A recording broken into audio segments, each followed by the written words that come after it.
দাঁড়িপাল্লাটা এই সিম্বল কি? ন্যায় বিচার। সেই ন্যায় বিচার কি হিন্দুর জন্য আলাদা, মুসলমানের জন্য আলাদা? ন্যায় বিচার সবার জন্য।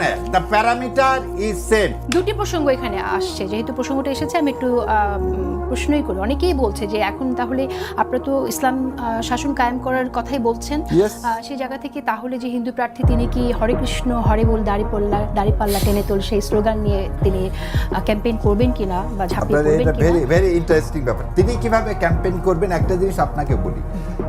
আপনি দুইটা জিনিস আমাকে উভয় সংকটে ফেলে দিলেন। যখন নিবন্ধনের জন্য আমার দলে গঠনতন্ত্র জমা দিলাম, তখন বললো তোমার মহিলা শাখা লাগবে, তোমার অন্য ধর্মাবলম্বীকে অ্যাড করতে হবে। কি জন্য? এটা ইনক্লুসিভ, না হলে তুমি এদেশে রাজনীতি করতে পারবে না। আচ্ছা ঠিক আছে। আমি তখন অতীত ঘেটে টেটে দেখলাম যে ওমর রাদিয়াল্লাহু আনহুর সময় 4-5 জন, খলিফার সময় 4-5 জন যারা রাজস্ব আদায় করতো, প্রধান বিধর্মীরা ছিলেন। আমি এখন আমার কি জামাতে ইসলাম কি বিধর্মী শাখা বলবো না, কিন্তু জামাত ইসলাম অন্য ধর্ম, যেটা আমার কনস্টিটিউশন কি করছে, সম্মান দিছে। আমি এই কনস্টিটিউশন সম্মান করেই বাংলাদেশকে ধারণ করছি। তাহলে ওই লোকটাকে যে নিচে উনি ওনার স্ট্র্যাটেজি ঠিক করবে। দাঁড়িপাল্লা মানেটা কি? দাঁড়িপাল্লাটা এই সিম্বল কি? ন্যায় বিচার। সেই ন্যায় বিচার কি হিন্দুর জন্য আলাদা, মুসলমানের জন্য আলাদা? ন্যায় বিচার সবার জন্য। The parameter is same.